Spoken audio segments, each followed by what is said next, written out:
જય સોમનારાયણ, આપ સૌનું સ્વાગત છે મારી યુટ્યુબ ચેનલ BAPS પરાવાણીની અંદર। તો ફરી એકવાર તૈયાર થઈ જાઓ પેટ પકડીને હસવા માટે, કારણ કે આજના આ પ્રવચનની અંદર આપણે પૂજ્ય સોમપ્રકાશ સ્વામીનું એક ધમાકેદાર પ્રવચન સાંભળવાના છે। બીજી વાત કે આ પ્રવચનની અંદર આપણે પૂજ્ય યોગીજી મહારાજના પણ ઘણા બધા એવા પ્રસંગો સાંભળશું કે જે આપણને જીવનમાં ઘણી જગ્યાએ ઉપયોગી થઈ શકે છે કે આપણે જીવન કઈ રીતે જીવવું અથવા જીવનમાં કઈ રીતે સફળતા મેળવી। તો જોક્સ અને રમઝટ સાથે આજનું આ પ્રવચન રહેવાનું છે, એટલા માટે વિડીયો સંપૂર્ણ જોજો, ચેનલ સબસ્ક્રાઇબ કરજો, વિડીયો લાઇક કરજો, વિડીયોને શેર કરજો અને નીચે જય સ્વામિનારાયણની કમેન્ટ અવશ્યથી કરજો। તો આવો આજનું આ સોમપ્રકાશ સ્વામીનું પ્રવચન માણીએ। જય સ્વામિનારાયણ। ગમે તેવો સવાર હોય 5 મિનિટમાં એને પછાડે। સવાર ન હોય તો પડી જ જાય।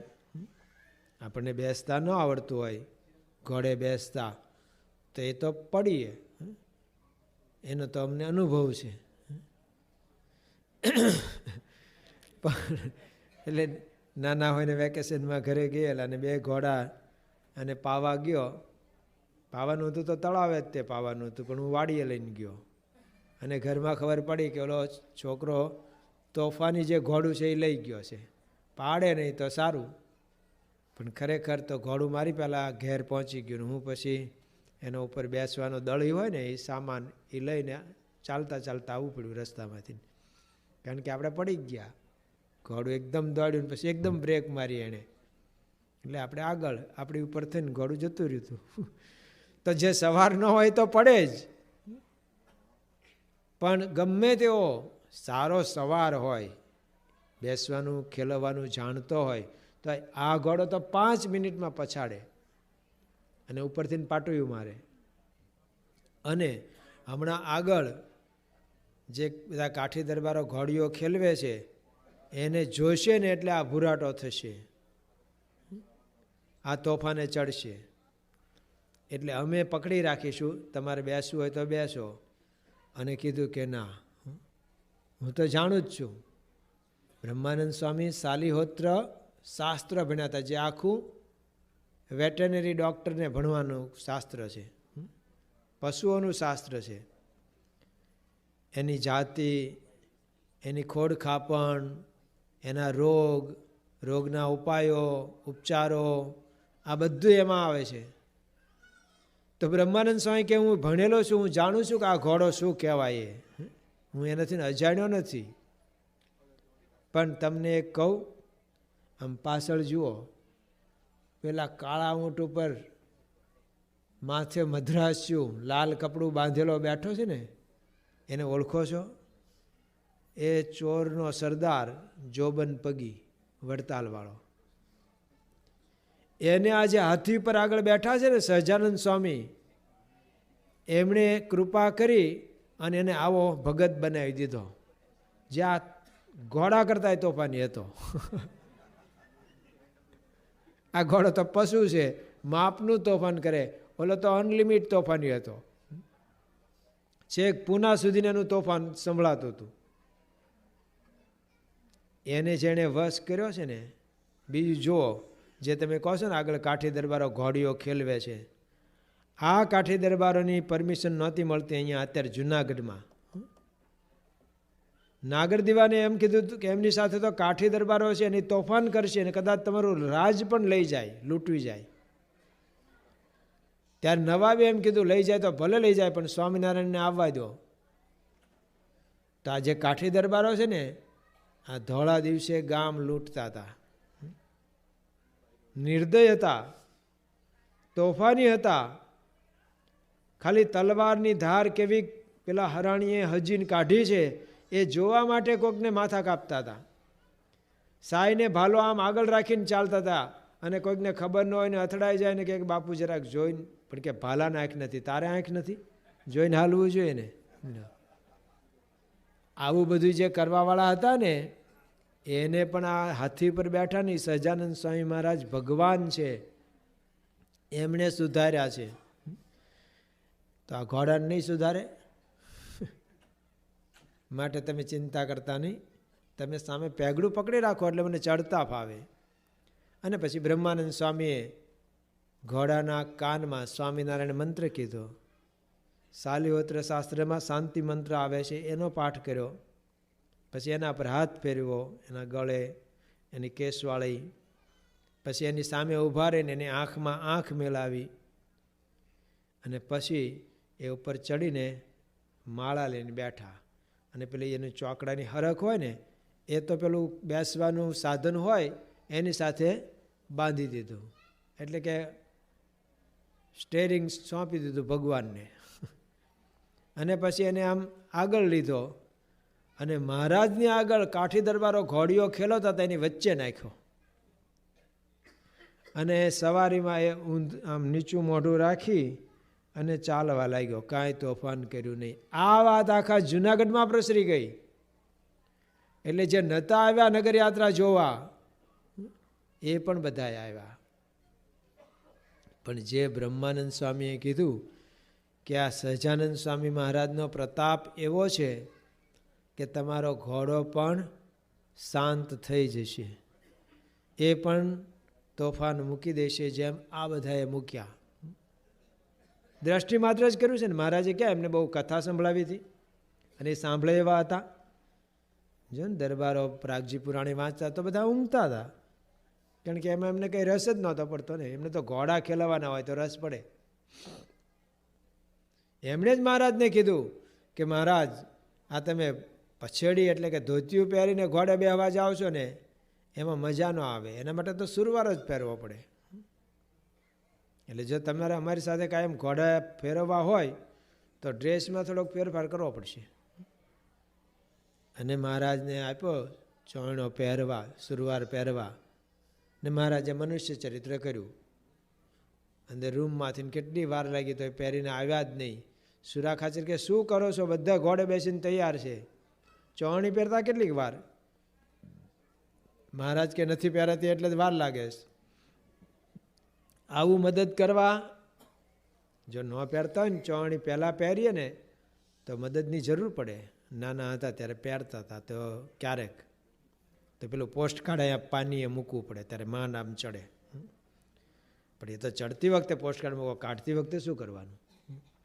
કાઢતી વખતે સામેથી કોઈક ખેંચે, આપણે નાના હોઈએ એટલે ત્યારે માંડ નીકળે તો એ ખેંચે તો આપણે ઢળાઈએ ભેગા ખેંચાઈએ. એટલે એક જણ આમ પકડી રાખે અને એક જણ ચોણી. એટલે તો બધા સ્વામિનારાયણમાં ભળતા નહોતા, કારણ કે નાવા માટે માથાકૂટ હતી. આ ડ્રેસ જ એવો હતો ને કે રોજ કાઢવો પાલવે જ નહીં. એટલે કહેતા હતા શું ભળીએ સ્વામિનારાયણમાં કે હારું નત ઉઠીને નાવું, ભળીએ નહીં ભફાક્યા પંથમાં, નાયા વગર જે ખાવું હોય એ ખાવું. તો મહારાજ સુરવાર પહેરતા હતા અને સુરા ખાચર મદદ કરવા ગયા ત્યારે ખબર પડી કે ભાઈ એક પૈસામાં 2 પગ મહારાજ નાખતા હતા અને બળ કરતા હતા કે નથી પહેરાતું, નથી. પછી સુરા ખાચરે કીધું કે આટલી ખબર ન પડે, આ બીજો એક પણ પાંચસો છે એ બીજા પગ માટે હોય. એક પૈસામાં 2 પગ નાખીને બેઠા, ક્યાંથી પહેરાતું હતું? આટલું નથી આવડતું તો કલ્યાણ કેમનું કરશું અમારું? તો મહારાજ કે કલ્યાણ તો આમ કરશું. પણ એ ચરિત્ર, મનુષ્ય ચરિત્ર. તો કાઠી દરબારોને ઝાઝી વાતો નથી કરી, એ તો કથામાં ઊંઘતા હતા. મહારાજ કીધું એટલે પણ આવી સરસ કથા થાય ને ઊંઘો છો તમે કે ભવૈયા રમાડો. હમણાં એક જોકું ન ખાઈએ હવાર સુધી, બાકી આમાં કંઈ અમને ગમ પડશે નહીં. અમને આટલું દ્રઢ થઈ ગયું છે, અમે તમણા ને તમે હમણાં. એમાં કોઈ ફેરવી શકે નહીં. મહારાજ કે આ પુરાણી નથી થયું હજી પાકું. ભલે વાંચે છે પણ પુરાણીને એવું પાકું થયું નથી જેવું તમને થઈ ગયું. તો કૃપાથી જ થયું છે ને.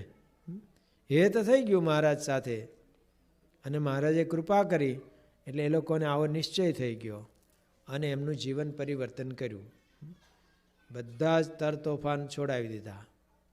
તો બ્રહ્માનંદ સ્વામી કીધું પેલા ઘોડા સાચવવાવાળાને કે તમે ધીરજ રાખજો.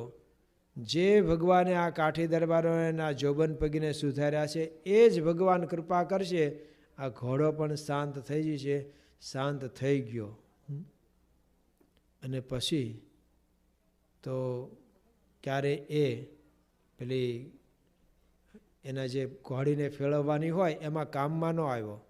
બ્રહ્માનંદ સ્વામી કે ફકીર ભેગો રહીને ફકીર થઈ ગયો. હવે આ દેવી ઘોડો થઈ ગયો. પછી તો એની પાસે કીધું હતું કે એક દીવો જલતો રાખજો, તમારા ઘોડાહારમાં ઘોડા વધશે, જાતવાન ઘોડા થશે, રોગ દોગ નહીં આવે. તો કહે છે એ ઘોડો જીવ્યો ત્યાં સુધી એની પાસે દીવો પ્રગટાવેલો રાખતા હતા, અને આની ઉપર કોઈ અસવારી કરતા નહીં. તમારે ક્યારેક મોટી ઈદ હોય ત્યારે જ આના પર બેસજો. તો જો શ્રીજી મહારાજનું આ કામ, એમણે કોઈના માથા કાપ્યા નહીં. અગાઉ ભગવાનના અવતાર થયા, એમણે તો શું કર્યું કે આ દુષ્ટ છે, બદમાશ છે, તો માથું કાપી નાખ્યું. પણ ભગવાન સ્વામિનારાયણે, કારણ કે માથું કાપે તો બીજા અવતારે પાસે એવા ને એવા જ સંસ્કાર તો એના એ રે. તમને આ સ્કૂલમાંથી રજા આપી દીધી, બીજા સ્કૂલમાં જશો તો ત્યાંય તમારી તોફાની વૃત્તિ છે તો એ જ રહેવાની. એની જેમ બીજો જન્મ મળે તો પણ જે કુસંસ્કાર હોય તો જાય નહીં. તો શ્રીજી મહારાજે હથિયાર ધારણ કર્યું નથી, મારવાનું ન કર્યું. જેમ આપણને માથું દુખતું હોય તો કંઈ માથું ન કાપી નખાય, માથું દુખતું બંધ થાય એની દવા લેવાય. એમ મહારાજે એ કર્યું કે બધાને સુધારાનું કામ કર્યું. અને ક્યાં સુધી છેક નાનામાં નાના માણસ સુધીને એમના સંતો પહોંચ્યા, મહારાજ પોતે પહોંચ્યા. સગ્રામ જેવો વાઘરીનું તો સ્વાભાવિક બિચારાને પરંપરાગત ચોરી કરવાનો સંસ્કાર હોય જ, પણ એ બધું છૂટી ગયું. હરિજનોમાં સત્સંગ થયો, મુસ્લિમો સત્સંગી થયા, પારસી સત્સંગી થયા, અરે અંગ્રેજો પણ એમના ચાહક બન્યા. સૌથી પહેલું મંદિર ક્યાં થયું? ભગવાન સ્વામિનારાયણ શિખરવદ મંદિર, અમદાવાદ. હવે અમદાવાદમાં તો કેમ અમદાવાદમાં થયું? ત્યાં તો છેલ્લા 10 વર્ષથી તો ગયા નથી. તો જ્યાં કાયમ જતા હોય ત્યાં વધારે ચાન્સ કહેવાય ને, સ્કોપ કહેવાય ને, કે ત્યાં વધારે પહેલાં મંદિર ત્યાં થાય. જેમ અહીંયા મંડળ હતું તો મંદિર થયું કે નહીં? બાપા સાથે 84માં આવ્યા હતા. બાપા એક રાત અહીંયા રોકાણા છે ફિલાડેલ્ફિયા 84માં. પછી તો આગળ પાછળ ઘણું એ પધાર્યા હોય. અહીંનો પ્રખ્યાત પ્રસંગ છે કે સાંજના 4થી વહેલા 4 વાગ્યા સુધીની પધરામણીઓ, એ પણ પ્રસંગ છે. પણ એ વખતે તો પધરામણી તો સત્સંગી હોય કે ના હોય બધાને ત્યાં થતી હતી. પણ 84નો મેં અત્યારે રિપોર્ટ વાંચ્યો હતો આજે જ સવારે, મારી પાસે હતો. એટલે તો કે 5-7 સત્સંગીના કુટુંબ, એક જાહેર સભા થયેલી, એમાં 1200 માણસ આવ્યા હતા. એમાં લખ્યું છે કે બાપા ન્યુયોર્ક મંદિરથી અહીંયા પધાર્યા, બપોરે 3 વાગ્યે આરામમાં પધાર્યા છે. બીજે દિવસે 3:45 વાગે આરામમાં પધાર્યા છે. કારણ કે બપોરે એમાં પ્રેસ રિપોર્ટરો આવી ગયા બધું પૂછવા. એટલે જ્યારે પધાર્યા છે ત્યારે ભીડાવાળું જ છે એવું લાગે છે. તો અહીંયા આટલા જ હરિભક્તો હતા અને થોડો સત્સંગ. પણ બાપાએ કૃપા કરી, પછી અહીંયા સત્સંગી વધ્યા તો મંદિર થયું. પણ આ મંદિરમાંથી પાછા કહે છે કે આજુબાજુ બીજા 3-4 મંદિર થયા. જે મંડળવાળા બધા અહીંયા આવતા હતા એમને ત્યાં પણ બધે મંદિરો થઈ ગયા. એટલે એકમાંથી અનેક થયા. તો એવી કૃપા કરી સ્વામીએ. પણ એ નાનામાં નાના માણસ સુધી પહોંચ્યા. તો અમદાવાદમાં પહેલું મંદિર થયું. ત્યાં અંગ્રેજ અમલદાર હતા. મિસ્ટર કલેક્ટર તરીકે મિસ્ટર ડનલોપ હતા અને કમિશનર તરીકે મિસ્ટર ગોર્ડન હતા. અને એ લોકો શ્રીજી મહારાજના કાર્યથી વાકેફ હતા, જાણકાર હતા. તો સત્સંગીને કોકને જોયા, કારણ કે આપણા સત્સંગમાં પાછા કોક તો આમ સમાજમાં આગળ પડતા હોય, જેની આમ વેલ્યુ હોય, સમાજમાં એનું કંઈક ઉપજતું હોય, ઓળખાણ હોય, એવું દરેક ગામમાં હોય જ છે, દરેક મંડળમાં હોય છે. અને આ જોઈએ જ. પાંડવોમાં બધા જુદા જુદા સ્વભાવવાળા હતા, પણ એવા જોઈએ જ. નરા યુધિષ્ઠિર રાજા એનો જ રાજ થાય. તો લડે કોણ, ઝઘડે કોણ? આ તો સત્યના ઉપાસક, જૂઠું બોલું જ નહીં. લ્યો, પણ જોઈએ એવાય જોઈએ, ધર્મવાળાય જોઈએ, પણ ભીમને અર્જુને જોઈએ. કારણ કે ક્યાંક લડાઈ થાય તો કોણ કરે કામ? તો આ 2 કામમાં આવે. સહદેવ નકુળે જોઈએ, કોઈ સારા પ્રસંગે મોકલવાનો હોય જાનમાં, તો આવા 2 નાના રૂપાળા હોય એવા જાય જાનમાં. તો બધાય જોઈએ. જેમ સ્વામિનારાયણ ભગવાનના આપણે 500 પરમહંસો કહીએ છીએ, પણ બધા કંઈ મુક્તાનંદ સ્વામી જેવા નહોતા. કોક તો તરત મુંડિયા હતા, એક ગામમાં કંઈક દર વખતે ત્યાં જે બાવાજી હશે એની સ્ત્રી 52, એ દર વખતે હેરાન કરે. સ્વામિનારાયણના સાધુ આવ્યા સાંભળે ને એટલે એના નાના નાના બાળકોને લઈને ત્યાં જાય એટલે સાધુ ભાગે સ્ત્રીઓથી. તો તેના કંઈક કપડાં પડ્યા હોય કે પડાવી લે બધું અને એવી રીતે ભગાડે.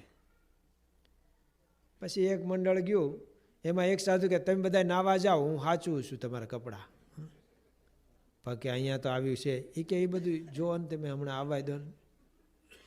અને ઓલાને ખબર પડી ગામમાં એટલે 52 પણ આવી નાના છોકરાઓને લઈને કે હમણાં સાધુ ભાગશે.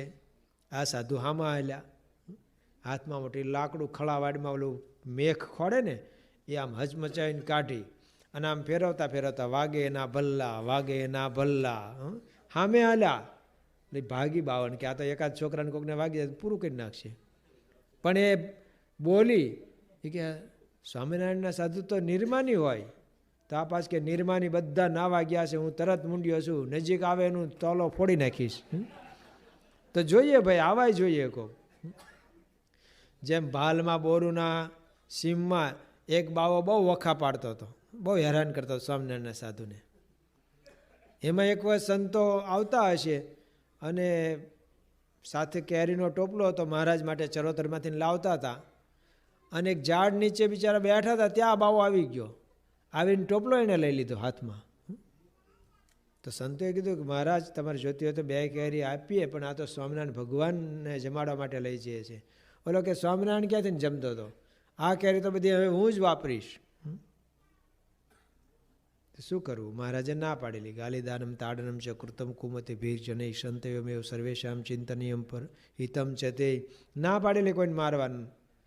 પણ કોક પાછા મારા જેવા હતા સાધુ, એટલે એને કીધું ભલે મારવો નથી એને, આપણે મારવાની ના પાડીશ. પણ એને પકડ્યો. પકડીને ત્યાં એક મોટો બાવળિયો કે ખીજડો હશે, એની હારે એનો જ ફેંટો લઈને બાંધ્યો એને. અને ભાલમાંથી પસાર થવાનું હોય ને ત્યારે મોટા તુંબડા પાણીના ભરીને લેવાના હોય, કારણ કે પછી રસ્તામાં ક્યાંય ન મળે. તે થડમાં રેડ્યું. અને ખીજડો કે બાવળ હોય ને એના થડમાં મકોડાનું દર હોય ને હોય જ. અને મકોડા ખીજાઈને નીકળ્યા અને ઓલાને બાંધ્યો હતો ને એને જે ચટકા ભર્યા ને કડવા માંડ્યા. એક મકોડો કડે ને તોય આપણે ઊંચા નીચા થઈ જઈએ. પણ મકોડા કડતા હતા, ઓલો રાડ્યું પાડે. અને પછી આ લોકો ટોપલો લઈને હાલતા થયા અને છોડ્યો નહીં. કોક સંતને દયા આવી એક બિચારાને છોડી દો કે ના ના, એ તો હવે એના પ્રારબ્ધ હશે ને કોક આવશે ત્યારે છોડશે, ભલે મકોડા લાભ લેતા. તો કંઈ 500 એક સરખા નહોતા. કોક આવાય હોય પણ જરૂર હોય, બધાની જરૂર પડે. આ સત્સંગ જો કોઈ કીધું છે કે હત્યા કરવી હોય ને, આપઘાત કરવો હોય ને તો 1 ગોળી ઝેરની કાફી. પણ યુદ્ધ કરવું હોય તો ફાઇટર વિમાન જોઈએ ને, બોમ્બ જોઈએ ને, બધું મિસાઇલ જોઈએ ને, બધું જોઈએ અત્યારના ભાષામાં કહીએ તો. એમ આખા સમાજનો ઉત્કર્ષ કરવાનો છે તો બધું જોઈએ પાછું. આમાં નરા બધા એક સરખા ભેગા થાય એમ ન ચાલે. એટલે મહારાજના વખતમાં જે બધા ભક્તો થયા એને મહારાજે આવું કર્યું કે એને સુધારવાનું કામ કર્યું, મારી નાખવાનું કામ ન કર્યું. પહેલાં જે કર્યું એ બરાબર છે, પહેલાંની રીતની ટીકા નથી આપણે કરતા. પહેલાં આવી લાઇટો નહોતી શોધાણી તો ફાનસની દીવાન મસાલને વાપરતા હતા, એમાં કાંઈ વાંધો નહીં. હવે જ્યારે સંશોધન થયું છે, નવી બધી ટેકનોલોજી આવી તો એને વાપરવાનું હોય, એને પ્રમાણે કરવાનું હોય. પછી હવે એ પકડી ન રખાય કે ના અમે તો ઓલા ચકડાવાળા જ ફોન વાપરીએ, આ નવા ન વાપરીએ. ભાઈ વપરાય તો ચકડાવાળા ન વપરાય. જો તમારે અજવાળાનું જ ન પડ્યું હોય તો દીવોય ન વપરાય. તો દીવો વાપરતા હતા, હવે આ લાઇટમાં કાંઈ વાંધો નહીં. તો એમ જ્યારે જે રીતે કામ થતું હોય એ કરવાનું. તો આખા સમાજનો ઉત્કર્ષ કરવો હતો. એટલે મહારાજ ત્યાં પહેલું મંદિર અમદાવાદમાં કરે છે, કારણ કે અંગ્રેજોએ આમંત્રણ આપ્યું કે અહીંયા સહજાનંદ સ્વામી કેમ નથી પધારતા. તો પેલા હરિભક્તે શું કીધું કે અહીંયા તો બંધી છે એમને, છેલ્લા 10 વર્ષથી નથી પધાર્યા.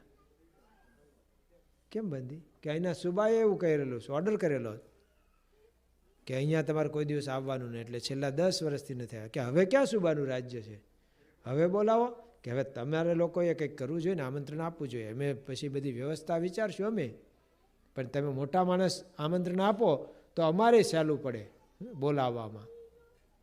અને પછી મહારાજ ત્યાં પધાર્યા અને મહારાજનું એ લોકોએ સ્વાગત કર્યું. અને અંગ્રેજોએ આ નોંધ કરી હતી કે સ્વામિનારાયણ ભગવાન અને એમના સંતોએ વ્યસન મુક્તિ ને સદાચાર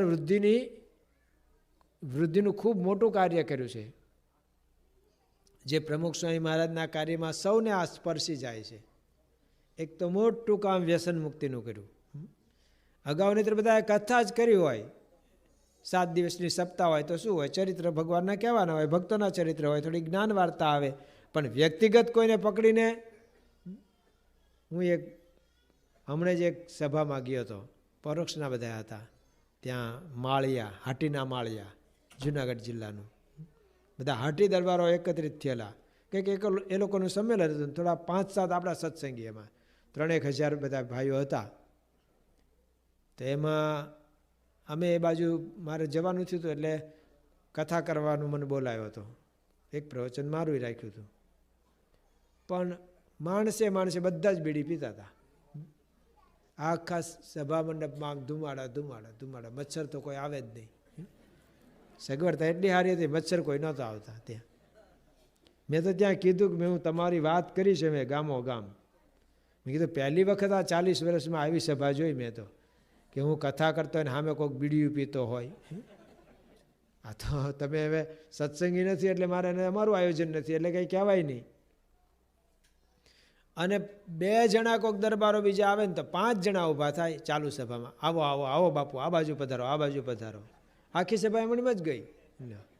કોઈક જગ્યાએ આવું થાય. મારે તો એક જગ્યાએ ભાગવતની કથામાં ગયો હતો, વચ્ચે ઇન્ટરવલ પડ્યો. ઇન્ટરવલમાં તરત ચાની કેટલી આવી, બધા ગોળ બેસી ગયા.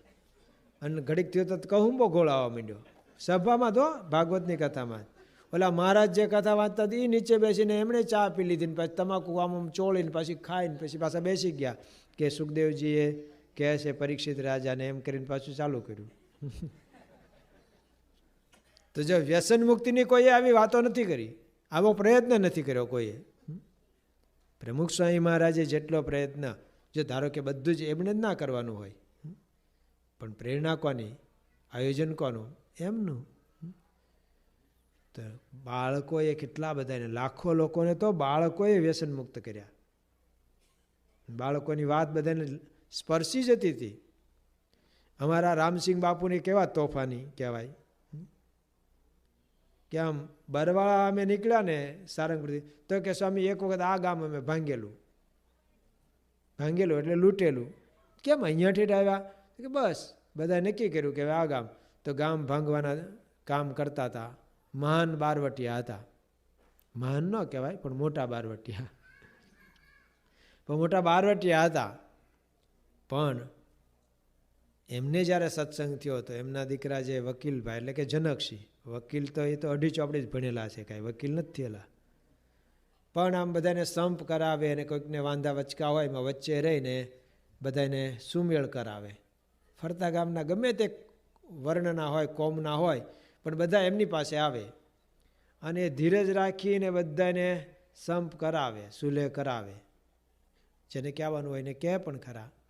એમના 2 દીકરા, મોટા અજયસિંહ, નાનો વિજયસિંહ, બંનેના લગ્ન થયા ને જ્યારે, તો બંનેના લગ્ન વખતે એમણે ત્યાં વ્યસન મુક્તિ પ્રદર્શન ગોઠવ્યું.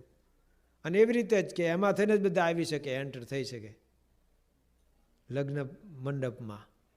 એટલે બધાએ દરબારો, નહીં તો દરબારોમાં તો કેવો રિવાજ હોય, અમારે ત્યાં સાંગાણાવાળા ભરતસિંહ કે અમારે તો આશય જ એવો હોય કે મહેમાન બજારમાં પડી જવો જોઈએ, બસ ગમે તે, એમાં અમને રસ એટલો પાવાનો હમ દઈને કે હાલતા લથડિયા ખાતા બજારમાં પડી જાય તો જ અમને આમ મજા આવે, એટલો દારૂ પાવાનો સહજ રિવાજ.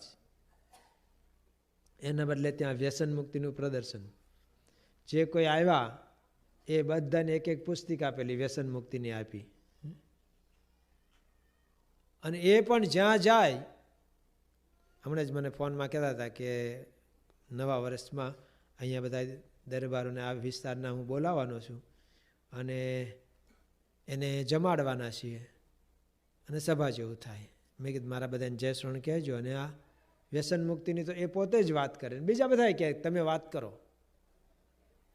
કારણ કે આજે પ્રમાણ વિધવાનું એ વ્યસનવાળોમાં વધારે છે. નાની ઉંમરની વિધવા બહેનો હોય, કેમ?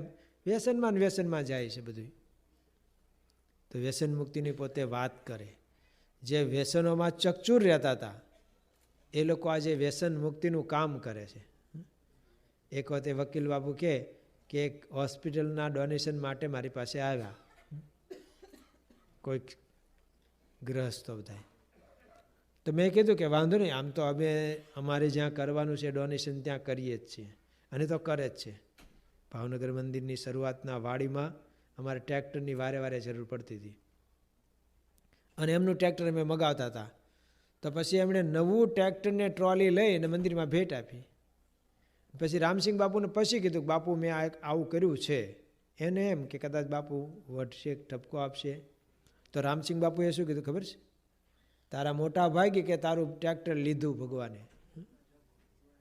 અહીંયા તો આપનારા ઘણાય છે પણ તારું સ્વીકાર્યું એ તારા મોટા ભાગે. જો નહીતર કોકના લઈ લેતા હતા ટ્રેક્ટર.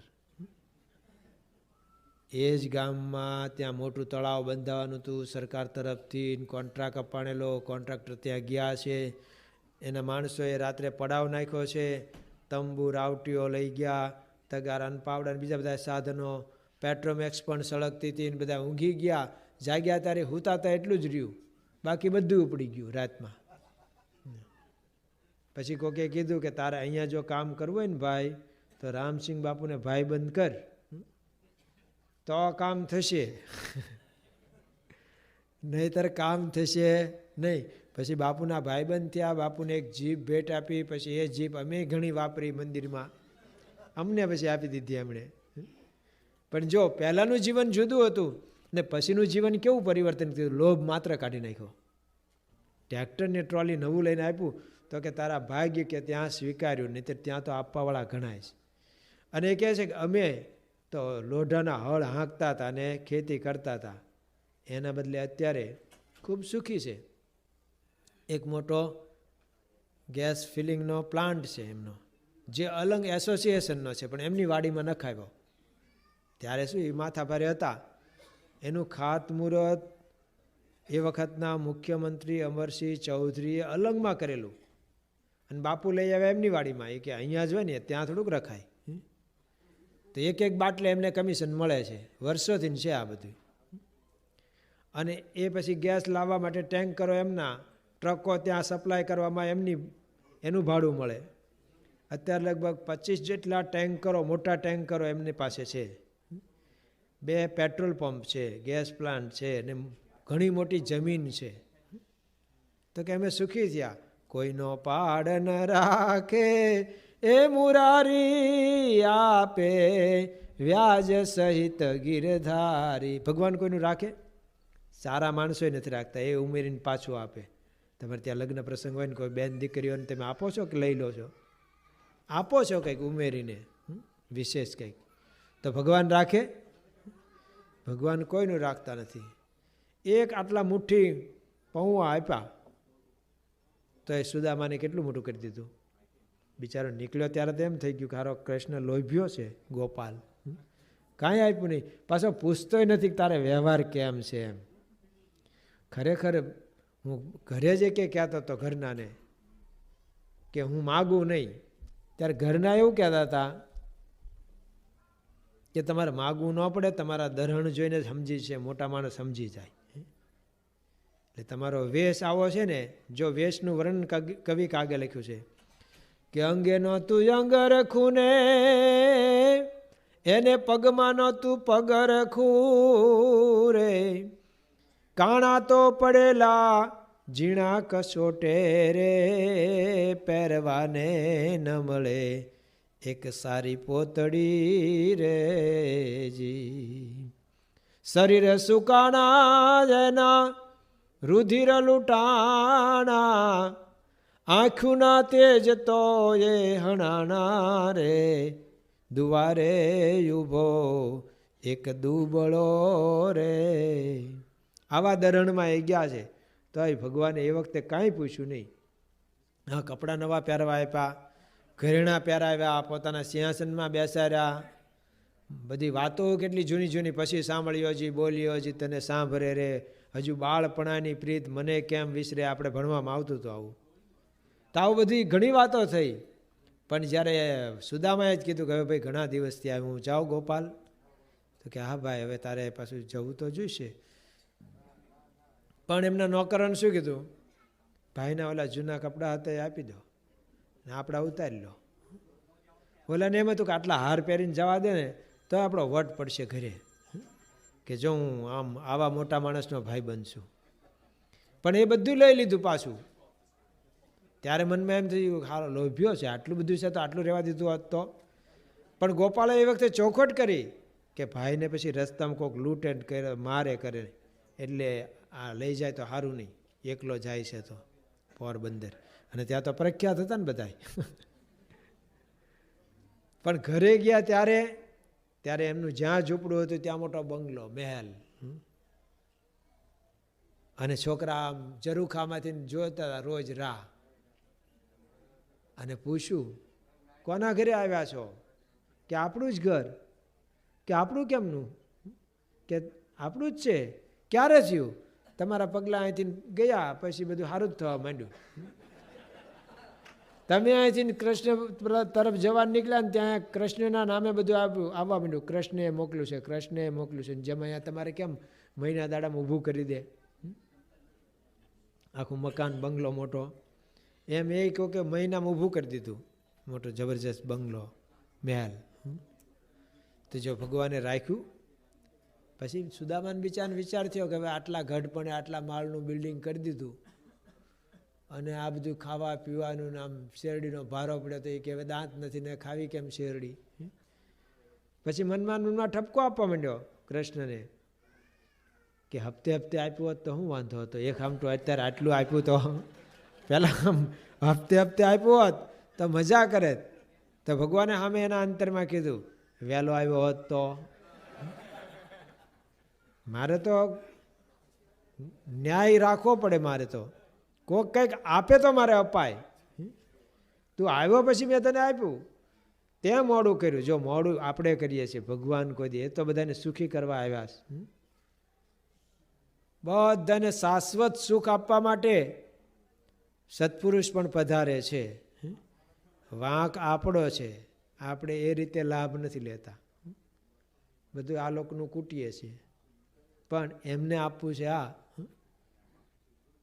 તો ભગવાન સ્વામિનારાયણ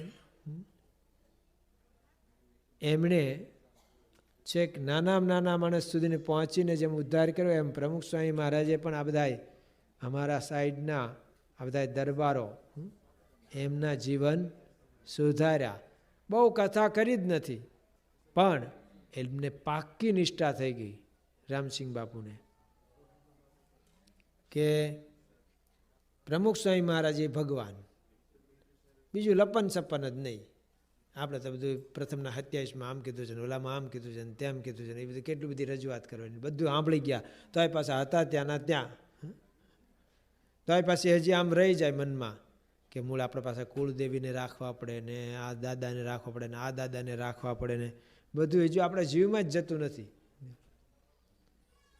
આ બધાની સીધી જ એક જ નિષ્ઠા, બીજી વાત જ નહીં. પ્રગટ કે ગુણ ગાવે રે હમ, પ્રગટ કે ગુણ ગાવે. સીધા પ્રગટમાં જોડાઈ ગયા. આ વખતનું પ્રકાશ હજી તમારે આવ્યું, આવતું જતું હોય છે. આવ્યું હોય તો હજી બધું વંચાણું ન હોય, પણ કોઈકના પરોક્ષના બધા મોટા માણસોના અભિપ્રાયો વાંચજો. એમાં કોઈએ લખ્યું છે કે અત્યારે ભલે બધા એમને સંત સંત કહે છે, પણ થોડા સમય પછી એમના કાર્યની બધાને જાણ થશે, એમના વિશેના પુસ્તકો છપાઈને જ્યારે સમાજમાં હાથમાં આવશે ત્યારે બધા એવું સ્વીકારશે કે જેમ ભગવાન રામ થઈ ગયા, જેમ ભગવાન કૃષ્ણ થઈ ગયા, એમ આ પણ એક ભગવાન જ હતા. આવું તો કોઈક બહારના માણસે મોટા માણસે લખ્યું છે. અને ખરેખર એ તો પ્રગટ હોય ત્યારે રામ ભગવાનને કોણ ભગવાન જાણતા? કેટલા જણા જાણતા હતા? ગણ્યા ગાંઠા સબરી, હનુમાન ને વિભીષણ જેવા, લક્ષ્મણ નહીં. બીજા જો જાણતા હોય તો જવા દેત અયોધ્યામાંથી વનમાં. અરે એવું જો જાણતા હોત તો સીતાજીને ફરી પાછા વનમાં મૂકવાનો વારો આવે? બધાય નહોતા જાણતા, સ્વીકારતા નહોતા. એ તો કાર્ય બધું જોયું કે રાવણને માર્યો ને આમ કર્યું ને ધનુષ તોડ્યું ને આવા બધા પ્રસંગો ઉપરથી પછી સમજાણું કે આ કોઈ સામાન્ય ન હોય. શ્રી કૃષ્ણ ભગવાને આમ કાળીનાથને વશ કર્યો કાળીનાગને, પછી એમ કે ગોવર્ધન પર્વત ઊંચકો, તો એના પરથી બધાના કાર્ય ઉપરથી સમજાણું કે ભગવાન છે ને એ તો કેટલા વર્ષ પછી એમના મંદિરો થયા, પછી મૂર્તિઓ પધરાવવાની છો. એ તો આચાર્ય બધા વલ્ભાચાર્ય આદિક થયા ને એમણે મહિમા પ્રવર્તાવ્યો. પહેલાં તો એમની હયાતીમાં તો કોઈ એવું માનવા તૈયાર નહોતા, એમના કુટુંબી તો માનવા જ તૈયાર નહોતા. એ તો બધા કે એમ જ સમજતા હતા કે આપણો રાજા છે ને એ નટખટ છે અને બહુ બાહોશ છે, રાજનીતિ પૂરેપૂરી જાણે છે. એટલે જો ને જ્યાં મહાભારતના યુદ્ધમાં અસ્વસ્થતામાં મર્યો એમ યુધિષ્ઠિર કે હું ખોટું ન બોલું, તો ભીમે કીધું કે હું બોલું. તો કૃષ્ણ ભગવાન કે તારું ને મારું તો કોઈ માને જ નહીં, આપણને બેને તો હાવ ખોટા જ જાણે છે, જુઠ્ઠા, ખોટું બોલીએ છીએ એવું જ. એટલે હું તું ગમે તમે રાડ્યું પાડશું ને તો એ દ્રોણ ગુરુને નહીં મનાય. મોટા ભાઈ બોલે તો જ, અને મોટા ભાઈ કે હું ખોટું બોલું નહીં. ભીમ કે મેં માર્યો છે હાથી, મેં અશ્વત્થામા નામનો હાથી માર્યો છે, તમારે બોલો ને. તો કે હું કહીશ પછી કે હાથી કે માણસ એ મને ખબર નથી, તો બોલીને શું કરવાનું હતું? કૃષ્ણ ભગવાને આમ કીધું બોલવા દે ને મોટાને જે બોલે તો, પણ આવું બોલશે તો કાનમાં વાત કરી આમ કરવાનું. અને ઓલા અસ્વસ્થામાં હતા બોલ્યા ત્યાં બે શંખ તૈયાર રાખ્યા હતા, એવા મોટા શંખ વગાડ્યા ને ત્યાં પાછલું સાંભળવા જ ન દીધું. તો બે ખરેખર એવા જ હતા એમ, ક્યાં ક્યાં રમત રમીને બધું જ રમતા હતા. શ્રીરામ રામચંદ્ર ભગવાન જેવું નહોતું કે રઘુકુલ રીત સદા ચલ્યા એ પ્રાણ જાયરું વચન, આ તો ઘડીકમાં ફેરવી નાખે બધા વચન. આપણે ક્યાં બોલ્યા હતા એવું કરી નાખે. એ કરે તો ખરા, બીજાને શીખવાડે કે આવું કરાય. યુધિષ્ઠિરને મોકલ્યા, દાદાને ભીષ્મ પિતાએ આજ પ્રતિજ્ઞા કરી પૂછ્યા ને કેમ મરે, એટલે એમ કહેવાય દાદા કેમ મરે. અત્યારે કદાચ કોઈ એવું રાહ જોતા હોય દાદા મરે એમ, પણ એ જમાનામાં પણ તોય આવું તો આવા કાવા દવા બીજું ત્રીજું બધું કરતા હતા. તો ભગવાન શ્રી કૃષ્ણ અને ભગવાન રામ કે ભગવાન સ્વામિનારાયણ તો એમના કાર્ય ઉપરથી બધાને પછી મનાણું કે આ કોઈ સામાન્ય માણસનું, આ અંગ્રેજોને કેમ પ્રતીતિ આવી એમના કાર્યને જોઈને કે આવું કાર્ય કરનાર, એટલે એમણે ઓફર આપી કે પહેલું અહીંયા અમે જમીન આપીએ અને તમે મંદિર બનાવો. જો એ લોકો ગાળેલું પાણી પીતા હતા એવું આપણે ન કહી શકીએ, એ ઉકાળેલું પાણી પીતા હતા, બરાબર ને? જે દેશમાં દેશી કહેવાય છે ને ઇંગ્લિશ. તો દારૂ પીતા હતા એ લોકો, માંસ ખાતા હતા, પણ તોય એ લોકો ભગવાનને ઓળખી ગયા. અભણ કેવું યાદ રાખે એ જી ભણેલ ભૂલી જાય.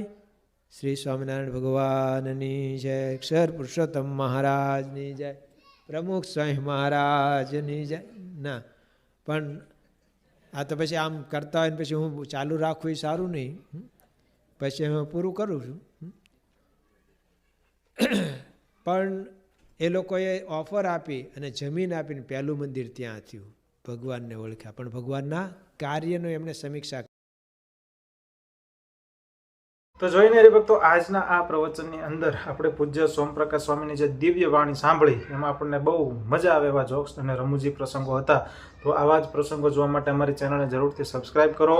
BAPS ભરાવાની હાલમાં 7,000થી પણ પ્લસ સબસ્ક્રાઇબરો સાથે એક ફેમિલી ધીમે ધીમે વધતી જાય છે. એમાં આપ સૌનું યોગદાન ખૂબ જરૂરી છે. માત્ર ને માત્ર ચેનલને સબસ્ક્રાઇબ કરી, વિડીયો લાઇક કરી અમને આવા જ વિડીયો આપને પ્રદાન કરવા માટે મોટિવેટ કરો. તો મળીએ એક નવા જ પ્રવચન સાથે. પૂજ્ય જનમંગલ સ્વામી હોય, સોમપ્રકાશ સ્વામી હોય, KP સ્વામી હોય, આચાર્ય સ્વામી હોય, આ બધાય સ્વામીના આપણે રમૂજી પ્રસંગો જે છે આપણી યુટ્યુબ ચેનલની અંદર આપણે મૂકતા હોઈએ છીએ. તો આ બધાય વિડીયો જોવા માટે ચેનલને જરૂરથી સબસ્ક્રાઇબ કરો, વિડીયો લાઇક કરો, વિડીયોને શેર કરો, અને નીચે આપ હવે પછી કયા સ્વામીના વિડીયો જોવા માંગો છો એ આપ નીચે